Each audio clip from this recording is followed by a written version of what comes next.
Su nepaklusniais moksleiviais sunkiai besusitvarkantys Kauno pedagogai ieško galimybių mokyklose įrengti vaizdo stebėjimo kameras.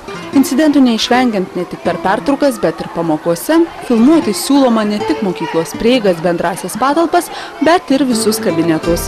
Mokytojams būtų lengviau. Dabar, kaip sako, pasitaiko, kad ten nusikeikia tas moksleivis, ten nori pasirodyti, jis ten didvyriškai, sako, į sieną koją spyrė, kiti jį laiko didvyriu mokiniai ir toliau tas tęsiasi, o mokytoja, jeigu jauna, kartais ir pasimeta ir taip toliau, žinot, paskui nei ten parodyt kaip nors, nei tų liudininkų ieškoti, tai vat, jeigu būtų įrašas, mano, kad jiems būtų lengviau tada.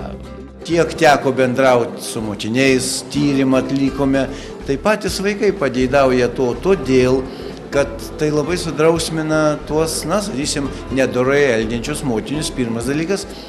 Ir realiai antras, tai, beveik 100% išaiškinimo to, kas vyksta toje zonoje, kur tos vaizdo stebėjimo kameros yra.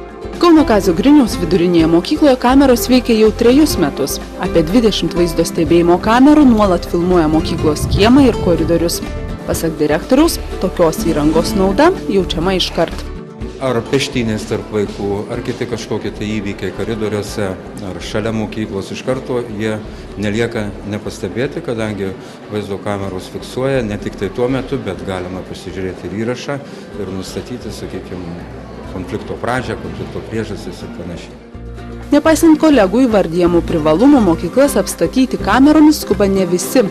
Kai kurių mokyklų vadovų įsitikinimu, toks vaikų drausminimas ne pats geriausias metodas.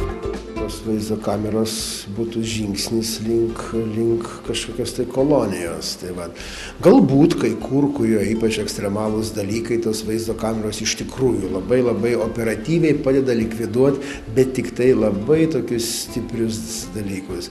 Šiaip ar taip, aš esu šalininkas, kad saugumas mokykloje tai yra bendruomenės sveikumo požymis. O kameros tai yra jau policinės priemonės.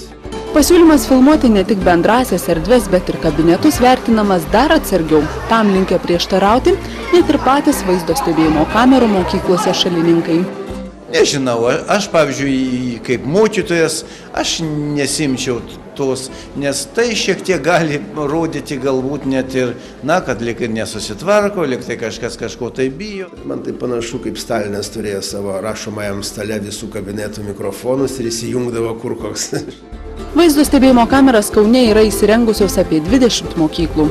Įgyvendinant projektą Saugi mokykla, saugus vaikas, šią įrangą per 4 metus ketinama įdiegti visose miesto ugdymo įstaigose. Vienai mokyklai reikalingos vaizdo stebėjimo kameros kainuotų apie 45 000 litų.